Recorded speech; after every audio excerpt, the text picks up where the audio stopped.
A neblina densa cobria as encostas da montanha naquela madrugada gelada de fevereiro de 1945. No vale abaixo, soldados brasileiros preparavam seus equipamentos com mãos trêmulas, não apenas pelo frio cortante dos Apeninos italianos, mas pelo peso do que estava por vir. Acima deles, escondidos entre rochas e bunkers de concreto armado, soldados alemães aguardavam. Eles haviam transformado Monte Castelo em uma fortaleza praticamente inexpugnável, um labirinto mortal, de metralhadoras, morteiros e campos minados que já havia devorado centenas de vidas em tentativas anteriores de conquista. Os brasileiros olhavam para o topo da montanha, sabendo que muitos deles não voltariam. Mas havia algo diferente naquela manhã.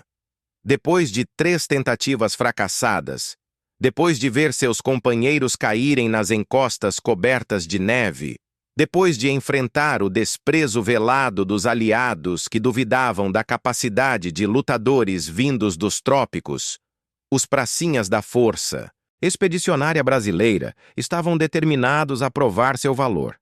Monte Castelo não era apenas uma posição estratégica na linha gótica alemã. Era uma questão de honra. Antes de começarmos essa jornada, faça parte do nosso canal. Inscreva-se e ative o sininho das notificações para não perder nenhuma história incrível que preparamos para você. A história de Monte Castelo começou meses antes, quando a Força Expedicionária Brasileira desembarcou em solo italiano em julho de 1944. Mais de 25 mil homens atravessaram o Atlântico para juntar-se aos aliados na campanha italiana, uma decisão política e estratégica do presidente Getúlio Vargas que transformaria para sempre a história militar brasileira. A maioria daqueles soldados nunca havia visto neve, nunca havia experimentado o frio brutal do inverno europeu, nunca havia enfrentado um inimigo tão bem treinado e entrincheirado quanto a Wehrmacht alemã. Eles eram jovens, vindos de todos os cantos, do Brasil, dos cafezais paulistas aos seringais amazônicos, das fazendas gaúchas aos sertões nordestinos, unidos sob a bandeira verde e amarela em terras estrangeiras. O comando americano, responsável pela coordenação das forças aliadas na Itália, via os brasileiros com ceticismo. Para muitos oficiais norte-americanos, aqueles soldados de um país tropical sem tradição recente de guerra em larga escala seriam mais um problema do que uma solução. Esse preconceito ficaria evidente nas primeiras missões designadas à Força Expedicionária Brasileira, tarefas consideradas secundárias, posições de retaguarda, operações de menor importância estratégica. Mas a guerra na Itália não tinha espaço para posições seguras. Cada metro de terreno era conquistado com sangue, cada colina escondia ninhos de metralhadoras, cada estrada podia estar minada. E Monte Castelo, uma elevação de 977 metros de altitude na Cordilheira dos Apeninos, tornou-se o teste definitivo para os brasileiros. A montanha dominava estrategicamente a região. De seu topo, os alemães podiam observar e controlar vastas extensões do vale abaixo, coordenar movimentos de tropas, direcionar artilharia com precisão mortal. Qualquer avanço aliado na direção norte, rumo ao coração da Itália, esbarrava naquele obstáculo rochoso e gelado. Os alemães sabiam disso e transformaram Monte Castelo em um complexo defensivo formidável. Escavaram posições em rocha sólida, construíram bunkers de concreto, capazes de resistir a bombardeios pesados, instalaram campos minados em todas as rotas de aproximação, posicionaram metralhadoras em ângulos que criavam zonas de morte onde nada sobrevivia. Cada metro da encosta estava sob mira, cada pedra podia esconder uma armadilha, cada avanço custaria vidas. O primeiro ataque brasileiro a Monte Castelo aconteceu em novembro de 1944. Foi um desastre. Os pracinhas subiram as encostas sob neve e temperatura abaixo de zero, enfrentando não apenas o fogo inimigo, mas também o terreno traiçoeiro e a falta de equipamento adequado. Muitos usavam botas que não eram apropriadas para a neve, uniformes que não ofereciam proteção suficiente contra o frio, armas que congelavam nas mãos. Quando alcançaram as primeiras posições alemãs, foram recebidos por um dilúvio de fogo de metralhadora. Homens caíam aos gritos, sangue manchava a neve branca, os feridos se arrastavam em costa abaixo, tentando escapar do massacre. A ordem de retirada veio depois de horas de combate infrutífero. Dezenas de brasileiros ficaram para trás, mortos ou feridos gravemente demais para serem evacuados. Foi uma derrota amarga que abalou profundamente o moral da tropa. Mas o comando brasileiro não desistiu. O general João Batista Mascarenhas de Moraes, comandante da Força Expedicionária Brasileira, sabia que Monte Castelo precisava ser tomado. Não apenas por razões estratégicas, mas porque o fracasso manchava a reputação das forças brasileiras. Já havia rumores entre os aliados de que os brasileiros não estavam à altura da tarefa, que deveriam ser relegados a funções de apoio, que enviar tropas sul-americanas para a linha de frente havia sido um erro. Cada comentário depreciativo chegava aos ouvidos dos soldados, alimentando uma mistura de raiva e determinação. Eles provariam que estavam errados. A segunda tentativa veio em dezembro, apenas semanas depois do primeiro fracasso. Desta vez, o ataque foi precedido por bombardeio de artilharia mais intenso. Canhões aliados martelaram as posições alemãs por horas, levantando nuvens de terra e neve, destruindo algumas fortificações, mas falhando em eliminar os bunkers de concreto mais reforçados. Quando a infantaria brasileira avançou novamente, encontrou resistência igualmente feroz. Os alemães haviam reparado parte das defesas danificadas, trazido reforços, reposicionado armas. O resultado foi outro banho de sangue. Metralhadoras MG-42 alemãs, capazes de disparar mais de 1.200 tiros por minuto, varriam as encostas com precisão letal. Morteiros caíam entre os atacantes, fragmentando corpos, enterrando homens vivos sob neve e terra. A segunda tentativa terminou como a primeira, em retirada sob fogo pesado, deixando mais brasileiros mortos nas encostas geladas. O impacto psicológico dessas derrotas foi devastador. Soldados que haviam atravessado o oceano cheios de entusiasmo patriótico agora questionavam se sobreviveriam à guerra. Cartas para casa tornaram-se mais sombrias quando conseguiam ser escritas. Muitos pracinhas desenvolveram o que hoje reconheceríamos como sintomas de estresse pós-traumático, tremores incontroláveis, pesadelos constantes, incapacidade de dormir sem reviver os horrores das encostas de Monte Castelo. Os oficiais brasileiros enfrentavam um dilema terrível: como manter o moral da tropa enquanto planejavam uma terceira tentativa que certamente custaria mais vidas. Foi então que aconteceu a terceira, investida, em janeiro de 1945. Desta vez, o comando brasileiro tentou uma abordagem diferente, usando táticas de infiltração noturna para estabelecer posições avançadas antes do ataque principal. Pequenos grupos de soldados subiram silenciosamente sob a escuridão, evitando as rotas mais óbvias, buscando pontos cegos nas defesas alemãs. Conseguiram algum progresso inicial, alcançando posições mais próximas do topo do que nas tentativas anteriores. Mas quando o dia clareou e o ataque principal começou, os alemães responderam com a mesma ferocidade implacável. Contra-ataques coordenados empurraram os brasileiros de volta. A artilharia pesada transformou as posições conquistadas em crateras fumegantes. Franco-atiradores alemães eliminaram oficiais brasileiros com precisão cirúrgica. Mais uma vez, a retirada foi ordenada. Mais uma vez, corpos brasileiros ficaram espalhados pela montanha. 3 fracassos, centenas de mortos. A moral da força expedicionária brasileira estava no ponto mais baixo desde o desembarque na Itália. Havia discussões acaloradas no comando sobre se outra tentativa era justificável, se o custo em vidas humanas valia a posição estratégica. se não seria melhor deixar que outras forças aliadas lidassem com o Monte Castelo. Mas desistir significaria confirmar todos os preconceitos, admitir derrota, manchar permanentemente a honra das Forças Armadas brasileiras. O general Mascarenhas tomou uma decisão crucial. Haveria uma quarta tentativa, mas desta vez com preparação completa, com todo o apoio que os aliados pudessem fornecer, com táticas revisadas e lições aprendidas das falhas anteriores. O planejamento para o quarto ataque foi meticuloso. Oficiais brasileiros estudaram cada detalhe das tentativas anteriores, identificando onde os ataques haviam falhado, quais rotas eram mais mortais, onde as defesas alemãs eram mais fortes. Reconhecimento aéreo forneceu fotografias detalhadas das posições inimigas, revelando bunkers que haviam permanecido ocultos, campos minados que não eram visíveis do solo, posições de artilharia escondidas nas encostas.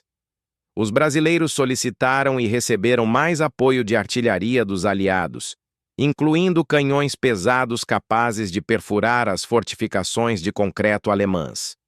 Treinamento intensivo foi conduzido, simulando as condições que os soldados encontrariam na montanha, preparando-os para combate em terreno rochoso coberto de neve. Mas havia outro elemento crucial no planejamento. Desta vez, o ataque a Monte Castelo não seria isolado. Seria parte de uma ofensiva coordenada maior, envolvendo não apenas brasileiros, mas também forças americanas atacando posições adjacentes. A ideia era dividir a atenção e os recursos alemães, impedir que concentrassem toda a sua força defensiva contra os brasileiros. Além disso, a 10ª Divisão de Montanha Americana, tropas especializadas em combate alpino, atacaria simultaneamente outras posições na cordilheira, forçando os alemães a defender múltiplos objetivos ao mesmo tempo. Os dias que antecederam o ataque foram tensos. Soldados escreviam cartas de despedida para familiares, sabendo que muitos não retornariam. Capelães militares ouviam confissões, ofereciam palavras de conforto, rezavam missas para centenas de homens ajoelhados na neve. Sargentos inspecionavam equipamentos obsessivamente, garantindo que cada soldado tivesse munição suficiente, granadas, rações de emergência. Médicos e enfermeiras preparavam postos de atendimento de campanha, organizando suprimentos médicos, plasma sanguíneo, morfina, sabendo que em breve estariam lutando para salvar vidas sob condições impossíveis. Na noite de 19 de fevereiro de 1945, os brasileiros tomaram posições para o ataque. A temperatura estava bem abaixo de zero. O vento cortante vinha das montanhas, a neve caía intermitentemente. Milhares de homens esperavam o sinal para avançar, cada um lidando com o medo à sua maneira. Alguns rezavam silenciosamente, outros checavam e rechecavam suas armas, alguns poucos até conseguiam dormir brevemente, exaustos pelo estresse e pela marcha até as posições de partida. Os oficiais moviam-se entre as fileiras, oferecendo palavras de encorajamento, verificando que todos estavam prontos, escondendo suas próprias ansiedades atrás de máscaras de confiança profissional. Às 3 horas da manhã de 20 de fevereiro, o silêncio da noite foi destroçado pelo rugido da artilharia aliada. Centenas de canhões abriram fogo simultaneamente, lançando toneladas de explosivos contra as posições alemãs em Monte Castelo. O bombardeio foi diferente de tudo que havia precedido as tentativas anteriores. Projéteis de grande calibre explodiam nas encostas, desintegrando bunkers, abrindo crateras, transformando a montanha em um inferno de fogo e metal. O ataque de artilharia durou horas, um martelo implacável martelando as defesas inimigas, dando aos alemães entrincheirados um pequeno gosto do inferno que os brasileiros haviam experimentado nas tentativas anteriores. Quando o bombardeio finalmente cessou, um silêncio estranho desceu sobre a montanha. Fumaça e poeira obscureciam as encostas, tornando impossível ver a extensão dos danos causados às fortificações alemãs. Era nesse momento de incerteza que a infantaria brasileira deveria avançar, antes que os defensores pudessem se recuperar do bombardeio, antes que pudessem reorganizar suas defesas. O sinal foi dado. Apitos soaram ao longo da linha brasileira. Milhares de homens levantaram-se de suas posições e começaram a subir. Desta vez, o avanço foi diferente. As tropas brasileiras moviam-se em ondas coordenadas, seguindo rotas planejadas cuidadosamente, evitando os caminhos que haviam se provado mortais nas tentativas anteriores. Equipes de engenheiros abriam caminho através dos campos minados, marcando rotas seguras com fitas, desarmando explosivos, sacrificando-se quando necessário para permitir que a infantaria avançasse.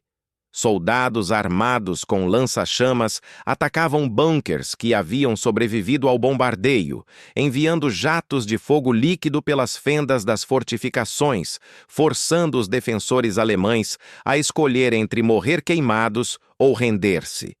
A resistência alemã, embora enfraquecida pelo bombardeio, permanecia feroz. Metralhadoras que haviam sobrevivido aos explosivos abriram fogo, criando zonas de morte que os brasileiros tinham que atravessar. Homens caíam, mas outros avançavam sobre seus corpos, impulsionados por meses de frustração, raiva pelas derrotas anteriores, determinação de finalmente conquistar aquela maldita montanha. Granadas de mão eram arremessadas em ninhos de metralhadoras, explosões ecoavam pelas encostas, gritos de combate misturavam-se com gritos de agonia. Simultaneamente, as forças americanas atacavam as posições adjacentes conforme planejado. A 10ª Divisão de Montanha, veteranos de combate alpino, avançava contra objetivos próximos, dividindo a atenção alemã exatamente como previsto. Os defensores germânicos agora enfrentavam ataques vindos de múltiplas direções, incapazes de concentrar sua força contra qualquer ameaça específica. Pedidos de reforços enviados ao comando alemão ficaram sem resposta.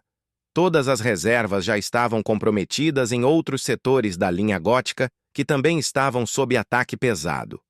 Cabo Geraldo Rodrigues da Silva liderava seu esquadrão em costa acima quando uma metralhadora alemã abriu fogo de uma posição oculta, entre rochas. 3 homens de seu esquadrão caíram instantaneamente, perfurados por rajadas. Silva não hesitou. Ordenou que os soldados restantes fornecessem fogo de cobertura enquanto ele flanqueava a posição inimiga, rastejando pela neve, usando cada pedra e depressão no terreno como proteção. Levou 15 minutos de rastejamento agonizante até alcançar um ângulo onde podia ver os artilheiros alemães. Levantou-se repentinamente e lançou 2 granadas em rápida sucessão. As explosões silenciaram a metralhadora. Quando seus homens alcançaram a posição, encontraram Silva ferido por estilhaços, mas vivo, e 3 alemães mortos entre os destroços da arma. Em outro setor, o sargento Arlindo Lúcio da Silva comandava um pelotão que enfrentava um bunker de concreto aparentemente indestrutível. O bombardeio de artilharia havia falhado em penetrar sua estrutura reforçada e a metralhadora dentro continuava ceifando qualquer um que tentasse se aproximar. Silva estudou a situação e percebeu que havia uma pequena depressão no terreno que permitiria a aproximação parcialmente coberta. Levando apenas 2 voluntários, avançou rastejando pela neve, carregando uma mochila pesada cheia de explosivos. As rajadas de metralhadora passavam sobre suas cabeças, tão próximas que podiam ouvir o assobio das balas. Quando alcançaram a base do bunker, Silva posicionou os explosivos contra a parede lateral, ajustou o detonador para 30 segundos e correu como nunca havia corrido na vida. A explosão que se seguiu abriu uma brecha na lateral do bunker. Seus homens invadiram imediatamente, eliminando os defensores alemães atordoados pela explosão. À medida que a manhã avançava, os brasileiros ganhavam terreno metro por metro. O custo era terrível. Cada avanço comprado com sangue brasileiro, mas diferente das tentativas anteriores, desta vez o impulso não parou. Posições alemãs que haviam resistido a 3 ataques anteriores agora caíam sob o assalto coordenado. Os defensores germânicos, isolados em suas fortificações, começavam a perceber que esta batalha seria diferente. Não havia reforços chegando, a artilharia aliada destruía qualquer tentativa de contra-ataque antes que pudesse se formar, e os brasileiros continuavam vindo, onda após onda. Por volta do meio-dia, elementos avançados da força brasileira alcançaram as posições próximas ao topo de Monte Castelo. Ali encontraram a resistência mais desesperada da batalha. Os alemães sabiam que se o topo caísse, toda a posição estaria perdida. Lançaram contra-ataques furiosos, tentando empurrar os brasileiros de volta em costa abaixo. Combates corpo a corpo erudiram entre as rochas e bunkers parcialmente destruídos. Facas, pás, coronhadas de rifle tornaram-se armas quando a munição acabava. Homens lutavam com ferocidade primitiva pela posse de cada metro de terreno rochoso. O tenente Ari Hauen liderava um grupo que havia capturado uma posição-chave próxima ao topo quando os alemães lançaram um contra-ataque com cerca de 30 homens. Hauen tinha apenas 15 soldados sob seu comando, a maioria já ferida em graus variados, munição escassa, sem possibilidade imediata de reforços. Mas ele sabia que se perdesse aquela posição, todo o avanço brasileiro naquele setor estaria comprometido. Organizou seus homens atrás dos destroços de um bunker destruído e esperou. Quando os alemães atacaram, os brasileiros abriram fogo à distância mínima. A ferocidade da defesa surpreendeu os atacantes germânicos. O combate degenerou em luta corpo a corpo. Hauen pessoalmente abateu 3 soldados alemães em combate próximo antes de ser ferido gravemente por estilhaços de granada. Seus homens, inspirados pela coragem de seu oficial, mantiveram a posição até que reforços finalmente chegaram. Ao cair da tarde de 20 de fevereiro, depois de quase 15 horas de combate ininterrupto, soldados brasileiros finalmente alcançaram o cume de Monte Castelo. O que encontraram foi uma paisagem lunar de crateras, bunkers destruídos, equipamento abandonado e corpos, tantos corpos. Alemães e brasileiros jaziam misturados na neve manchada de vermelho, testemunhas silenciosas da ferocidade da batalha. Alguns defensores alemães ainda resistiam em bolsões isolados, mas a batalha principal estava decidida. Monte Castelo, a montanha que havia custado 3 derrotas e centenas de vidas brasileiras, finalmente havia caído. Mas a vitória não era completa. Os alemães ainda controlavam posições adjacentes, Montanha della Torratia e Castelo della Serpe, elevações que flanqueavam Monte Castelo e de onde podiam ameaçar a posição recém-conquistada com fogo de artilharia e contra-ataques. O comando brasileiro sabia que manter Monte Castelo seria impossível se essas posições adjacentes permanecessem em mãos inimigas. A ordem foi dada para continuar o ataque. O sargento Max Wolff, filho, liderou um ataque noturno contra uma posição alemã em Montanha della Torrácia. Sua missão era eliminar um ninho de metralhadora que enfiava a encosta leste de Monte Castelo, tornando impossível para os brasileiros consolidarem suas defesas naquele setor. Wolff escolheu 10 homens para a missão, todos voluntários que entendiam que provavelmente não retornariam. Avançaram sob a escuridão, movendo-se com silêncio absoluto pelas encostas rochosas. Quando estavam a menos de 20 metros da posição alemã, foram descobertos. Uma rajada de metralhadora cortou a escuridão. 2 homens caíram imediatamente. Wolff não recuou. Levantou-se e correu diretamente contra a metralhadora, disparando sua submetralhadora, gritando para seus homens seguirem. Foi atingido por várias balas, mas continuou avançando até cair sobre a posição inimiga. Seus homens, inspirados por seu sacrifício, tomaram a posição em um assalto furioso. Wolff sobreviveu aos ferimentos e mais tarde receberia condecorações por sua coragem. Nos dias seguintes, enquanto os brasileiros consolidavam sua conquista de Monte Castelo, Combates intensos continuaram nas montanhas adjacentes. Montanha della Toracia foi tomada em 21 de fevereiro depois de uma batalha igualmente sangrenta. Castelo della Serpe caiu em 23 de fevereiro. Com essas três posições sob controle brasileiro, um setor inteiro da linha gótica alemã havia sido rompido. A vitória teve implicações estratégicas profundas para a campanha italiana. O custo havia sido tremendo. Centenas de brasileiros morreram nas encostas de Monte Castelo e das montanhas adjacentes. Centenas, mas ficaram feridos, muitos aleijados permanentemente pelo combate. Mas a força expedicionária brasileira havia provado seu valor da maneira mais definitiva possível. Os americanos que antes duvidavam da capacidade dos soldados brasileiros agora os viam com respeito. Generais aliados que haviam relegado os brasileiros a missões secundárias agora os incluíam em planejamentos de operações principais. Para os próprios soldados brasileiros, a conquista de Monte Castelo foi um momento de transformação. Haviam enfrentado um dos adversários mais formidáveis do mundo, uma força militar que havia conquistado a maior parte da Europa, em condições extremamente adversas, e prevalecido. O sentimento de inferioridade que alguns carregavam, a dúvida sobre se tropas de um país tropical poderiam lutar no inverno europeu contra veteranos alemães, havia sido destruído nas encostas nevadas daquela montanha.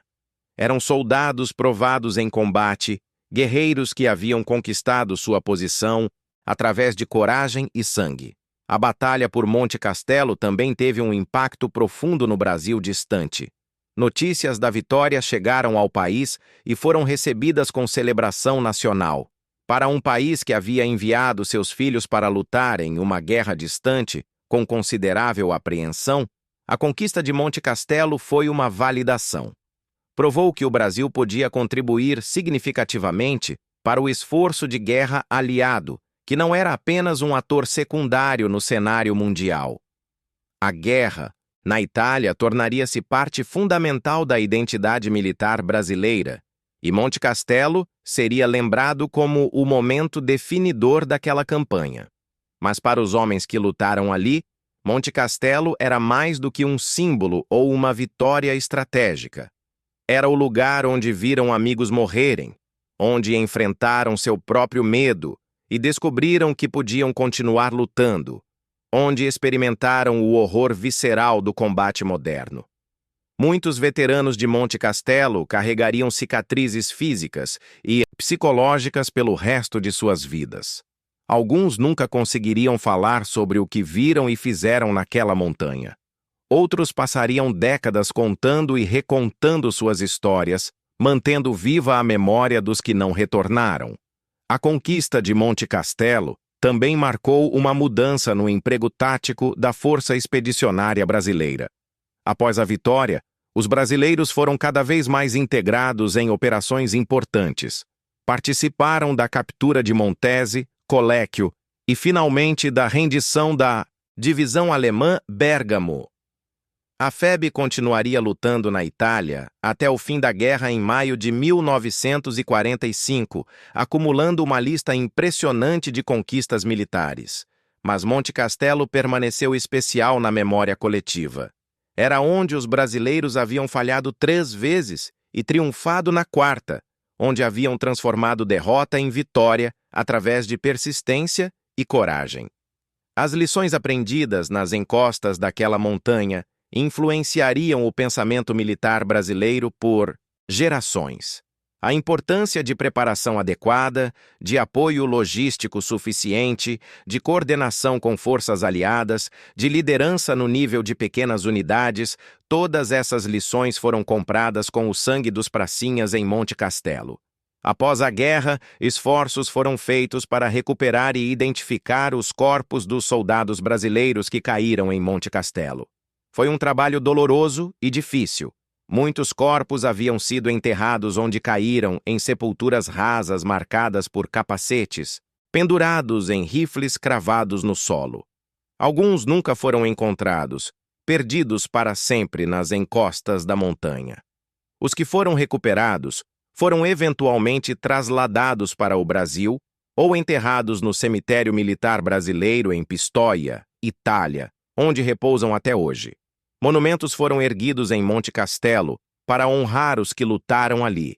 Uma cruz branca marca o local dos combates mais intensos. Placas comemoram as unidades brasileiras que participaram da batalha.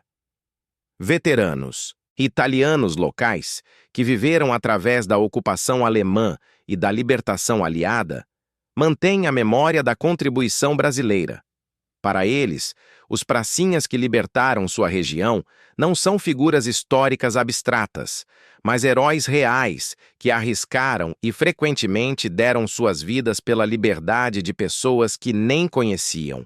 No Brasil, Monte Castelo tornou-se sinônimo de coragem militar. É estudado em academias militares, comemorado em cerimônias anuais, lembrado em canções e poemas. A canção mais famosa, escrita décadas após a batalha, captura a essência do que Monte Castelo significou.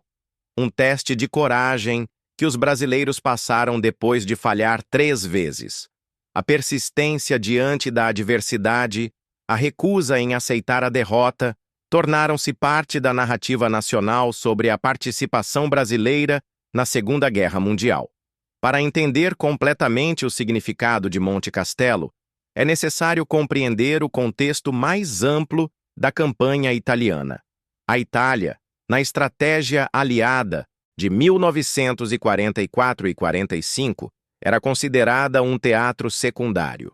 A invasão da Normandia e o avanço através da França recebiam a maior parte da atenção e recursos. A campanha italiana era vista como uma operação de desgaste, destinada a manter forças alemãs presas na península e impedi-las de reforçar outros teatros. Isso significava que as tropas lutando na Itália frequentemente operavam com menos recursos, enfrentavam terreno extremamente difícil e recebiam menos reconhecimento do que mereciam. A linha gótica, da qual Monte Castelo era uma parte crucial, representava a última grande posição defensiva alemã no norte da Itália, antes da planície do Pó. Os alemães haviam passado meses fortificando esta linha, usando o terreno montanhoso dos Apeninos a seu favor. Cada pico, cada vale, cada passagem de montanha foi transformada em uma posição defensiva. A estratégia alemã era simples: tornar cada metro de terreno tão custoso para os aliados capturarem que o avanço se tornaria insustentável. E, em grande medida, essa estratégia funcionou. A campanha italiana foi uma das mais sangrentas da guerra, com avanços medidos em metros por dia, cada pequeno ganho comprado com numerosas baixas. Monte Castelo, portanto, não era um caso isolado. Era parte de um padrão maior de combate brutal em terreno montanhoso contra um inimigo determinado e bem entrincheado. O que tornou Monte Castelo especial foi a persistência brasileira diante de múltiplas derrotas. Outras unidades aliadas enfrentaram desafios similares em outros setores da linha gótica, mas a narrativa das 4 tentativas brasileiras, 3 fracassos seguidos de um triunfo decisivo, capturou a imaginação e tornou-se emblemática da experiência brasileira na guerra. A preparação dos soldados brasileiros antes de Monte Castelo também merece atenção. A maioria havia recebido apenas treinamento básico no Brasil antes do embarque para a Itália. Eram civis em uniformes, homens que meses antes trabalhavam em fazendas, fábricas, escritórios. A transformação desses civis em soldados de combate efetivos foi um processo doloroso e incompleto. Os primeiros combates da FEB na Itália foram, em muitos sentidos, um treinamento em combate real. Aprenderam táticas enfrentando o inimigo, descobriram as limitações de seu equipamento quando esse equipamento falhava sob fogo, entenderam a importância de disciplina quando a falta dela resultava em baixas. O equipamento usado pelos brasileiros em Monte Castelo era majoritariamente de origem americana. Usavam rifles M1 Garand, considerados entre as melhores armas de infantaria da guerra, mas também enfrentavam desafios com equipamento menos adequado. As botas distribuídas inicialmente não eram apropriadas para neve e temperatura extremamente frias, resultando em numerosos casos de congelamento. Uniformes de inverno chegaram tarde e em quantidades insuficientes. Muitos soldados improvisaram, usando camadas múltiplas de roupas, envolvendo os pés em trapos antes de calçar as botas. Qualquer coisa para combater o frio brutal dos Apeninos. A alimentação era outro desafio constante. Rações de campanha americanas forneciam nutrição adequada, mas eram monótonas e frequentemente desagradáveis ao paladar brasileiro, acostumado a uma dieta diferente. A falta de alimentos quentes em condições de temperaturas abaixo de zero afetava o moral tanto quanto a capacidade física. Ocasionalmente, quando o combate permitia, cozinheiros de campanha preparavam refeições quentes que eram recebidas com gratidão desproporcional a seu valor culinário. Uma tigela de sopa quente ou café poderia elevar significativamente o espírito de homens exaustos e congelados. As comunicações durante a Batalha de Monte Castelo dependiam principalmente de rádios portáteis e linhas telefônicas de campanha. Ambos eram notoriamente não confiáveis no terreno montanhoso e sob fogo de artilharia.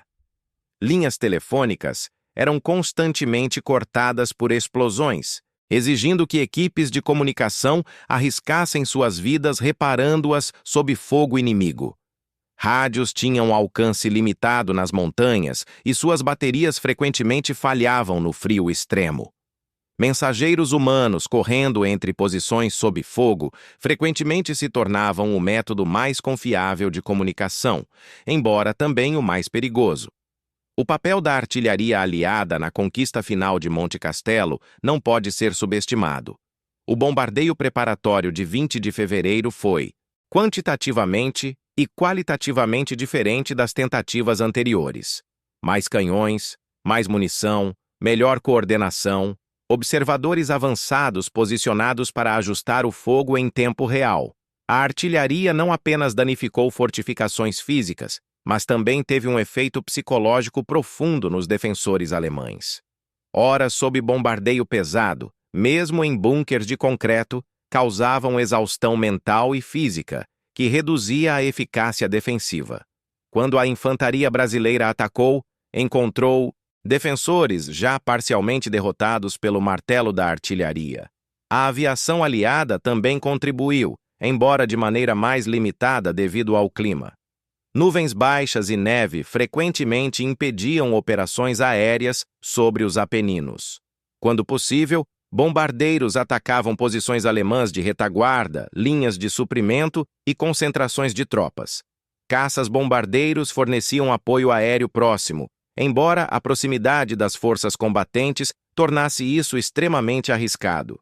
Houve casos de fogo amigo onde aviões aliados atacaram erroneamente posições brasileiras, causando baixas e aumentando a confusão do campo de batalha. O papel dos médicos e equipes médicas durante e após a batalha foi heróico. Postos de atendimento de campanha foram estabelecidos tão próximos da linha de frente quanto possível, frequentemente dentro do alcance de artilharia alemã. Médicos e enfermeiras trabalhavam sob condições impossíveis, realizando cirurgias em tendas geladas iluminadas por lanternas, tratando ferimentos horríveis com suprimentos limitados.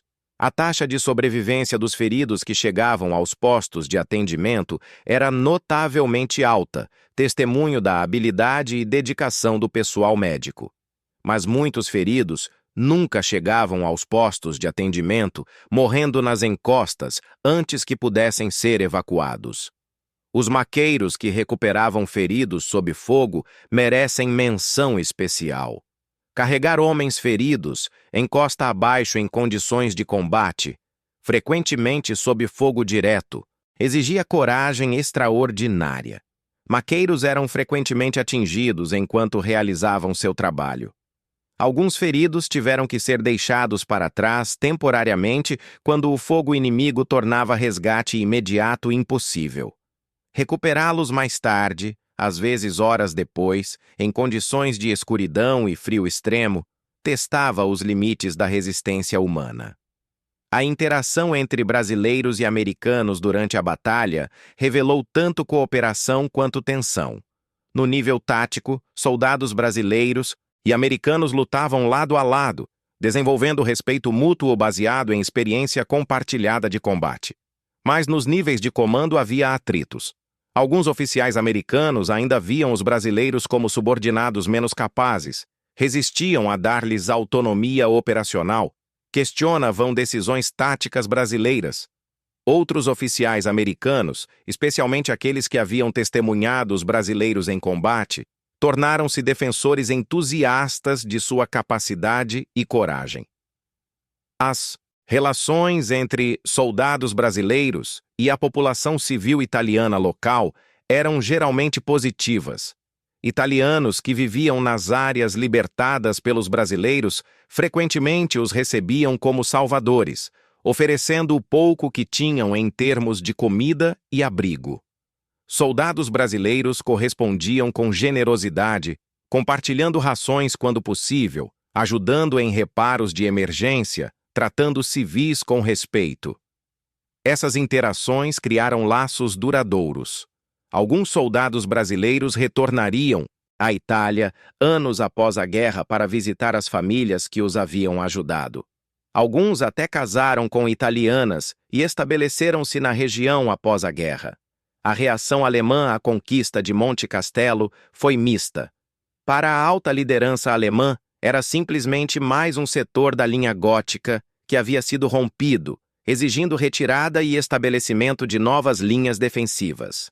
Mas para os soldados alemães que haviam lutado em Monte Castelo, havia um respeito reluctante pelos brasileiros.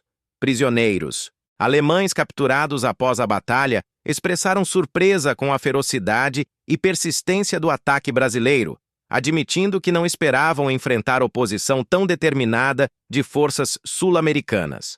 Esse respeito do inimigo era, em sua própria maneira, uma validação do desempenho brasileiro. A importância psicológica de Monte Castelo para os brasileiros estendeu-se além dos que participaram diretamente da batalha. Para toda a força expedicionária brasileira, a vitória foi uma prova de que podiam vencer. Unidades que não participaram diretamente do ataque a Monte Castelo ainda se beneficiaram do aumento de moral e confiança que a vitória proporcionou. O sentimento de estar em um exército vitorioso, de fazer parte de uma força que havia conquistado um objetivo importante, permeou toda a FEB e afetou seu desempenho em combates subsequentes. Os oficiais brasileiros aprenderam lições cruciais de liderança em Monte Castelo. A importância de liderar pelo exemplo, de compartilhar as dificuldades dos soldados comuns, de não pedir nada que não estivessem dispostos a fazer eles mesmos. Oficiais que demonstravam coragem sob fogo ganhavam lealdade absoluta de suas tropas. Aqueles que se mostravam covardes ou incompetentes eram rapidamente identificados e perdiam a confiança de seus homens, tornando-se ineficazes como líderes. A batalha também revelou a importância de soldados de baixa patente, sargentos e cabos, que tomavam decisões críticas no calor do combate. Quando oficiais eram mortos ou feridos, o que acontecia com frequência alarmante, suboficiais assumiam comando e mantinham suas unidades lutando efetivamente. A iniciativa mostrada por esses líderes de pequenas unidades foi frequentemente a diferença entre sucesso e fracasso em engajamentos específicos. O Exército Brasileiro reconheceria posteriormente a importância de treinar e capacitar líderes em todos os níveis, não apenas oficiais comissionados. O impacto de Monte Castelo na estrutura de comando brasileira foi significativo. Oficiais que se distinguiram na batalha foram promovidos e assumiram posições de maior responsabilidade. O desempenho em combate tornou-se o critério principal para avanço, substituindo a ênfase anterior em antiguidade ou conexões políticas. Isso profissionalizou o corpo de oficiais e melhorou a efetividade geral da FEB. A cobertura da imprensa brasileira sobre Monte Castelo foi extensiva, mas também censurada. Notícias da vitória foram celebradas amplamente, mas os detalhes das 3 derrotas anteriores foram minimizados ou omitidos completamente. O governo brasileiro queria manter o moral doméstico alto e evitar questões sobre a sabedoria de enviar tropas para a Europa. Somente anos após a guerra, a história completa das 4 tentativas se tornou amplamente conhecida no Brasil. A experiência de combate em Monte Castelo mudou profundamente os homens que lutaram ali. Muitos entraram na batalha como jovens idealistas e saíram como veteranos endurecidos. Haviam visto amigos morrer. Haviam matado inimigos em combate próximo. Haviam experimentado terror absoluto e descoberto que podiam continuar funcionando apesar dele. Essas experiências deixaram marcas permanentes. Alguns veteranos tornaram-se mais sérios e introspectivos, carregando o peso das memórias de guerra pelo resto de suas vidas. Outros desenvolveram um apetite pela vida, determinados a viver plenamente porque haviam visto tantos camaradas morrer jovens. O tratamento de prisioneiros de guerra capturados em Monte Castelo pelos brasileiros foi geralmente correto, seguindo as convenções de Genebra. Prisioneiros alemães eram desarmados, revistados e encaminhados para a retaguarda onde seriam processados. Houve relativamente poucos casos documentados de maltrato de prisioneiros pelas forças brasileiras. Isso contrastava com relatos de crueldades cometidas por outras forças em outras frentes da guerra. O tratamento humano de prisioneiros refletia tanto a disciplina das forças brasileiras quanto os valores culturais que enfatizavam honra mesmo em guerra. A logística de manter forças brasileiras em combate nas montanhas da Itália era um desafio constante. Suprimentos tinham que ser transportados através do Atlântico, depois através da Itália, finalmente subindo montanhas em mulas ou carregados por homens quando veículos não podiam passar. Cada cartucho de munição, cada ração, cada item de equipamento tinha que fazer essa jornada longa e perigosa. As linhas de suprimento eram constantemente ameaçadas por artilharia alemã, sabotadores e o próprio clima. Manter o fluxo de suprimentos necessário para sustentar operações de combate era um feito logístico notável. O papel de unidades de apoio frequentemente é esquecido nas narrativas de batalha, mas foi crucial em Monte Castelo. Engenheiros que limpavam campos minados, reparavam estradas, construíam pontes. Equipes de comunicação que mantinham as linhas funcionando sob fogo. Pessoal de suprimento que garantia que munição e comida chegassem à linha de frente. Mecânicos que mantinham veículos operacionais em condições adversas. Todos esses papéis eram essenciais para o esforço de combate e frequentemente extremamente perigosos. A artilharia alemã, durante e após a Batalha de Monte Castelo, continuou causando baixas brasileiras. Mesmo depois que o topo foi conquistado, posições alemãs em outras montanhas podiam atingir Monte Castelo com fogo de artilharia.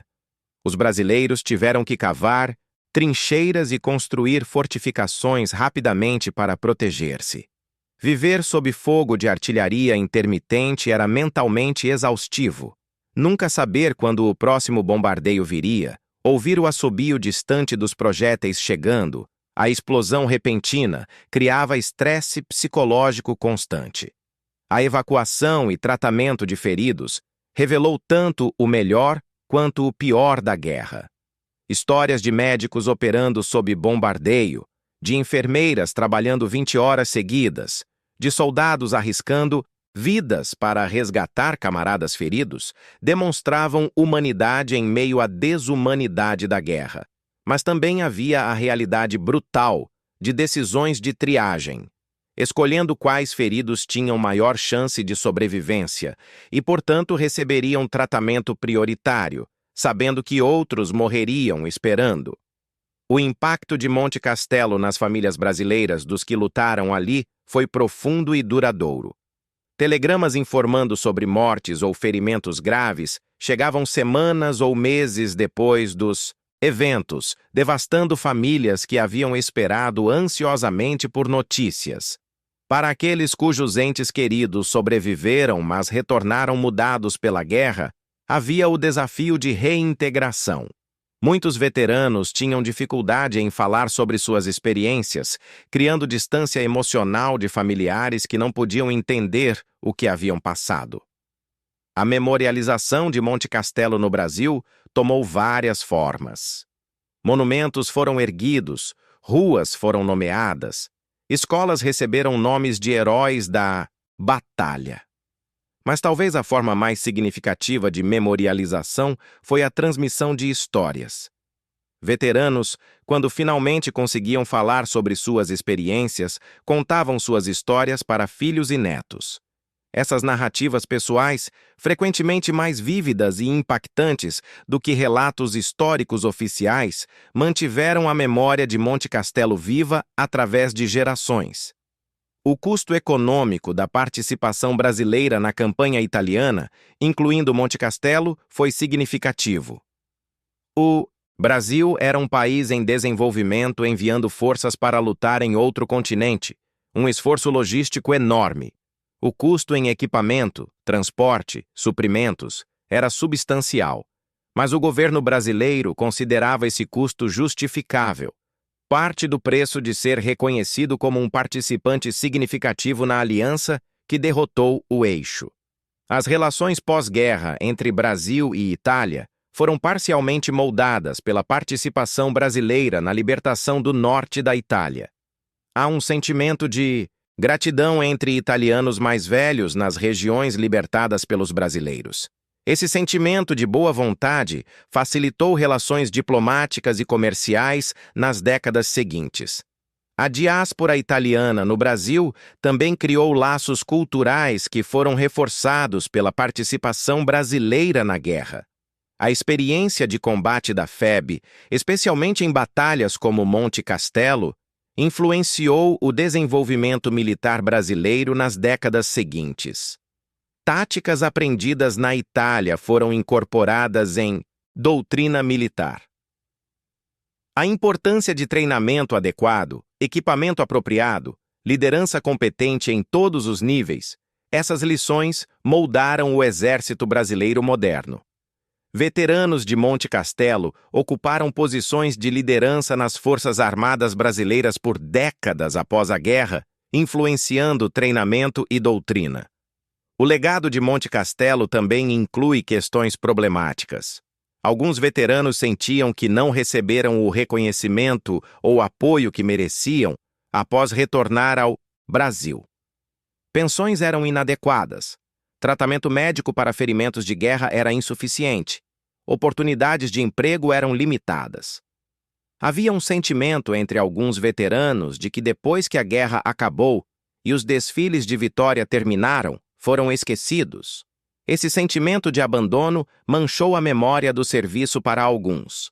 A representação de Monte Castelo na cultura popular brasileira variou ao longo do tempo. Imediatamente após a guerra, era celebrado sem ambiguidade como uma grande vitória. Nas décadas seguintes, à medida que o contexto da Guerra Fria complicou narrativas históricas, houve menos ênfase. Mais recentemente, tem havido renovado interesse na história da FEB, com filmes, documentários e livros explorando a experiência dos pracinhas na Itália. Essas representações modernas tendem a ser mais nuançadas, reconhecendo tanto o heroísmo quanto o custo humano da guerra. A preservação de artefatos de Monte Castelo tem sido um desafio.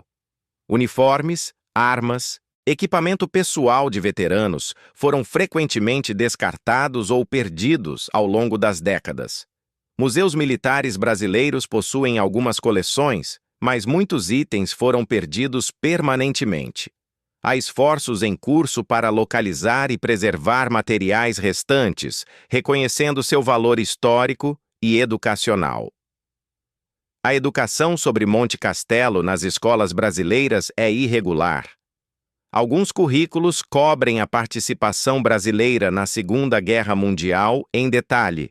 Outros mencionam apenas brevemente.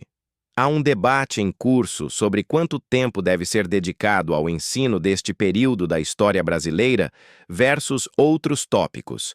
Veteranos e historiadores geralmente argumentam que a participação brasileira na Segunda Guerra Mundial merece mais atenção do que recebe atualmente. Monte Castelo também se tornou um símbolo usado em contextos políticos variados no Brasil. Diferentes grupos políticos invocam o legado dos pracinhas para apoiar suas próprias agendas, nem sempre de maneiras que os próprios veteranos aprovariam. Isso levou a tensões sobre quem tem o direito de falar pelo legado de Monte Castelo e o que esse legado significa. Para os descendentes dos que lutaram em Monte Castelo, há frequentemente um sentimento de orgulho misturado com tristeza. Orgulho pela coragem e sacrifício de seus antepassados, tristeza pelas vidas perdidas ou permanentemente alteradas pela guerra. Muitos descendentes tornaram-se guardiões da memória, pesquisando a história, preservando cartas e fotografias, visitando os campos de batalha na Itália. A visão dos soldados alemães que defenderam Monte Castelo oferece outra perspectiva. Para eles, era apenas mais uma batalha perdida em uma guerra já perdida. A maioria dos defensores alemães eram veteranos experientes que haviam lutado em múltiplas frentes. Sabiam que a Alemanha estava perdendo a guerra, mas continuavam lutando por dever, lealdade aos camaradas ou medo das consequências de deserção.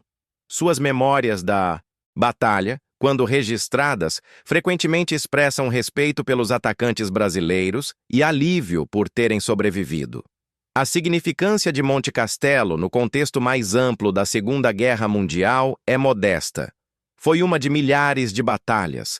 Não mudou fundamentalmente o curso da guerra, não é conhecida fora do Brasil e Itália. Mas para aqueles que lutaram ali, para suas famílias, para o Brasil como nação, Monte Castelo foi transformador. Foi onde o Brasil provou que pertencia ao palco mundial, onde soldados brasileiros demonstraram que podiam lutar e vencer contra um dos exércitos mais formidáveis da história. As lições de Monte Castelo transcendem o contexto militar. A persistência diante de múltiplas falhas, a capacidade de aprender com erros, a importância de preparação adequada, o valor da coragem sob pressão extrema. Essas são lições aplicáveis muito além do campo de batalha. Educadores brasileiros às vezes usam Monte Castelo como estudo de caso sobre resiliência e determinação. A topografia de Monte Castelo hoje é tranquila. As crateras foram suavizadas pelo tempo, a vegetação cresceu sobre as cicatrizes da batalha, os bunkers destruídos foram deixados como monumentos silenciosos. Visitantes podem caminhar pelas encostas onde centenas morreram, tentar imaginar o inferno que foi aquela batalha, pagar respeitos aos que tombaram. É um lugar de reflexão, um lembrete físico do custo da guerra e do sacrifício daqueles que a lutaram. Para os últimos veteranos, sobreviventes de Monte Castelo, agora extremamente idosos, a batalha permanece vívida na memória de maneiras que outras experiências de vida não são. Décadas podem ter apagado memórias de eventos recentes, mas os detalhes de Monte Castelo permanecem nítidos. O frio, o medo, os rostos dos camaradas, o som das metralhadoras, o cheiro de explosivos. Essas memórias são tanto uma bênção quanto uma maldição, conectando-os a um momento definidor de suas vidas, mas também lembrando constantemente de horrores que prefeririam esquecer. A história de Monte Castelo é, em última análise, uma história humana. É sobre pessoas comuns colocadas em circunstâncias extraordinárias, descobrindo reservas de coragem que não sabiam possuir, fazendo sacrifícios que nunca imaginaram fazer. É sobre liderança, camaradagem, medo superado, dever cumprido. É sobre o custo da guerra medido não apenas em território conquistado ou objetivos estratégicos alcançados, mas em vidas perdidas, corpos quebrados, mentes traumatizadas. Monte Castelo permanece como testemunho do que soldados brasileiros alcançaram na Segunda Guerra Mundial. Em uma guerra dominada por superpotências e exércitos massivos, a contribuição brasileira foi proporcionalmente pequena, mas profundamente significativa para aqueles que a fizeram.